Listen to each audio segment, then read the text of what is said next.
Hello बच्चों, कैसे हैं आप सब। तो चलिए आज क्लास 10 का एक्सरसाइज 1.1 का क्वेश्चन नंबर 4 समझेंगे हम लोग।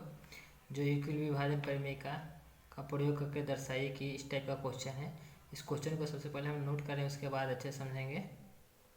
तो नोट कर लिए, यूक्लिड विभाजन परिमेय का प्रयोग करके दर्शाइए कि किसी धनात्मक पूर्णांक, कोई धनात्मक पूर्णांक, ठीक है, का वर्ग यानी स्क्वायर किसी m के लिए, कोई m संख्या के लिए 3m 3m या 3m+1 यानी 3m+1 एक के रूप का होता है। ठीक है, तो ये क्या बोल रहा है क्वेश्चन, बहुत हम लोग अच्छे समझेंगे, बहुत इजी वे में, बहुत आसान तरीके से। ठीक है, तो जब भी इस टाइप का क्वेश्चन आएगा 3m+1, तो m के साथ जो भी नंबर रहेगा, m के साथ जो भी नंबर रहेगा वो b होता है। क्या होता है? b होता है, b होता है। ठीक है, क्या होता है? b होता है। ठीक है, b होता है। तो हम लोग क्या यूक्लिड विभाजन परिमेय का पढ़े हैं ना कि a बराबर bq+r, तो यहाँ इसको ये b होता है, तो b क्या है हमारा ये। ठीक है, b ये होता है, a इसको मानते हैं, q इसको मानते हैं और r नीचे वाला को मानते हैं। तो इसमें b यानी m के जो साथ रहते हैं उसको b मानते हैं, यानी क्या है 3 है। तो 3 जब रहेगा और a कोई किसी पूर्णांक रहेगा a, ठीक है, तो मान लो अगर ये भाग है, ठीक है, अगर a को भाग देगा, ठीक है, कोई संख्या है, तो जब भी हमारा भाजक रहता है, ठीक है, डिवाइजर रहता है, वो हमेशा रिमाइंडर कम ही ना आता है। रिमाइंडर क्या आना चाहिए? अगर 3 है भाजक तो शेषफल या रिमाइंडर क्या आना चाहिए? 0, 1, 2 आना चाहिए। ठीक है, ये हम लोग चीज़ पढ़ चुके हैं। तो इसको हम लोग क्या बोलते हैं? भाजक, इसको बोलते हैं भाज्य, इसको बोलते हैं हम लोग भागफल, और इसको हम लोग बोलते हैं शेषफल। ठीक है, शेषफल। तो हम लोग ये चीज़ समझ गए। तो हम लोग अब क्वेश्चन पे समझेंगे। ठीक है, क्वेश्चन बोला यूक्लिड विभाजन परिमेय का प्रयोग करके दर्शाए किसी धनात्मक पूर्णांक का वर्ग। तो हम क्या मानेंगे? सबसे पहले मानेंगे कि माना कि ए कोई धनात्मक पूर्णांक है, ए कोई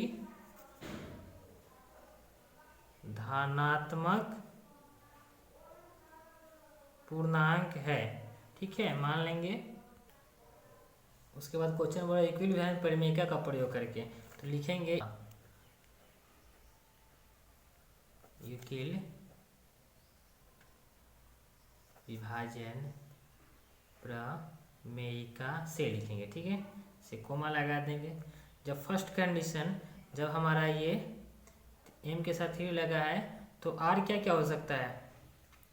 r हमारा क्या हो सकता है? 0, 1, 2 हो सकता है। ठीक है, तो जब r बराबर, ठीक है, यहाँ लिख दे रहे हैं, यहाँ रफ है, यहाँ लिख दे रहे हैं, जब भी यहाँ 3 1 को डिवाइड करेगा तो q 1 को डिवाइड करेगा तो r क्या हो सकता है? 0, 1, 2 ना हो सकता है। तो जब r बराबर 0, ये रफ है। ठीक है, जब r बराबर 0 पुट करेंगे तो a बराबर 3q+r, ये यूक्लिड विभाजन परिमेय का प्रयोग से लिखे हैं। तो यहाँ फॉर्मूला लिख दे रहे हैं, a बराबर bq+r। ठीक है, यहाँ लिख देना है। फिर जब r बराबर 0 तो a बराबर 3q+r, तो a बराबर यहाँ 3q+r क्या माने हैं? 0, तो यहाँ 0 रखेंगे। उसके बाद a इक्वल टू 3q में 0 जोड़ेंगे तो क्या होगा? 3q होगा। अब क्या बोला है? वर्ग बोला है, तो वर्ग करेंगे, तो वर्ग दोनों तरफ ना करेंगे, LHS RHS दोनों तरफ करेंगे, तो वर्ग कर दिए। वर्ग करेंगे तो a का स्क्वायर यही स्क्वायर होगा, और 3q का स्क्वायर, तो 3q का स्क्वायर 9q स्क्वायर हो जाएगा। अब 9q स्क्वायर हो जाएगा तो इसको हम लोग a स्क्वायर ही लिखेंगे, और इसको तोड़ेंगे हम लोग, 9q स्क्वायर को तोड़ेंगे हम लोग, स्क्वायर को तोड़ेंगे हम लोग, तो क्या होगा? ये 3 और ये 3q स्क्वायर। ठीक है, तो यहाँ मान लेंगे जहाँ m बराबर 3q स्क्वायर, 3q स्क्वायर एक क्या है? पूर्णांक है। एक क्या है? पूर्णांक है। ठीक है, पूर्णांक है मान लेंगे। ठीक है, पूर्णांक है। तो a स्क्वायर और 3q स्क्वायर के m माने हैं, तो 3 ये लिखेंगे, और ये 3q स्क्वायर के m माने हैं, तो इसके जगह m। तो ये हमारा एक आ गया। चलिए अब आगे हम लोग सेकंड में चलेंगे, जब सेकेंड में चलेंगे जब r बराबर 1 से, ठीक है। तो a बराबर 3q प्लस r लिखेंगे। उसके बाद a बराबर 3q प्लस r की जगह क्या है 1 है तो 1 रखेंगे, 1 पुट करेंगे। उसके बाद वर्क करना है तो वर्क करेंगे, दोनों तरफ वर्क करेंगे।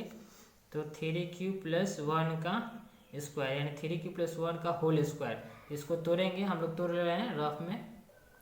तो तोड़ लिए a प्लस बी का होल स्क्वायर, हम लोग जानते हैं a square plus 2ab plus B square. तो 3q प्लस 1 का स्क्वायर यानी कि a स्क्वायर 2ab हो जाएगा और बी स्क्वायर, इसको तोड़ेंगे तो 9q square plus 6q plus 1 आ जाएगा। ये हम लिख लेंगे, आप लोग लाइन वाइज इसको और इसको लिख सकते हैं। हम डायरेक्ट a प्लस बी का होल स्क्वायर जो अलजेब्रा का फॉर्मूला है बीजगणित का, अगर 2 है तो स्क्वायर बोलते हैं, 3 है तो क्यूब बोलेंगे, 4 रहेगा तो 4 बोलेंगे, 5 रहेगा तो 5 बोलेंगे। तो अगर ये फार्मूला अगर निकालना सीखना है कि a प्लस बी का whole square whole cube whole 4 whole 5 whole 10 lakh crore कुछ भी, तो मेरे चैनल पे जाएं, मेरे चैनल पे अच्छे समझाया गया अलजेब्रा का फार्मूला, वहाँ पे जाएं और सीखें, बहुत आसान तरीके से समझाया गया है, ठीक है। ए स्क्वायर, इसको तोड़े हैं 3q प्लस 1 का स्क्वायर को, तो 9q square plus 6q plus 1 आया है, ठीक है। आप लोग ए स्क्वायर बराबर इसको तोड़ेंगे, आप लोग एक स्टेप जो हम दिखाए हैं रफ में, ये रफ में दिखाए हैं, आप लोग ये लिख सकते हैं, ठीक है, ये लिख सकते हैं, उसके बाद ये लिखिएगा, ठीक है। हम डायरेक्ट कर दिए हैं, ऐसे कर सकते हैं आप लोग, कोई दिक्कत नहीं है।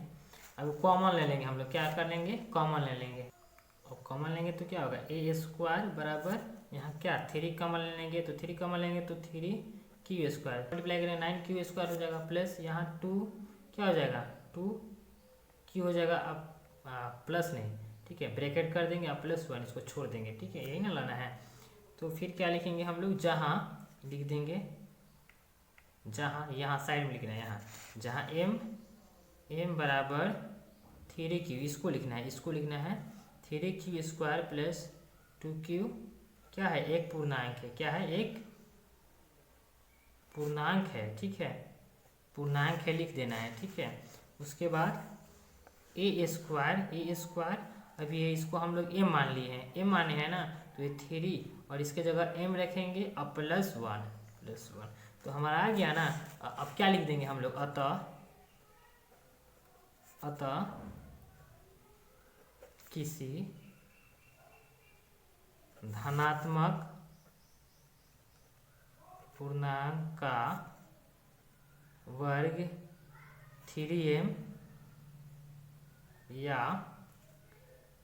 3m प्लस 1 के रूप का होता है, जहाँ m कोई क्या है पूर्णांक है यानी इंटीजर है। तो हम लोग बहुत अच्छे से समझ गए कितना इजी है। अगर ये मेरे क्वेश्चन समझ में आया है तो वीडियो को लाइक कीजिए और ज़्यादा से ज़्यादा शेयर कीजिए। अगर चैनल पे नए हैं तो चैनल को सब्सक्राइब कीजिए। अब मिलेंगे हम लोग नेक्स्ट वीडियो में।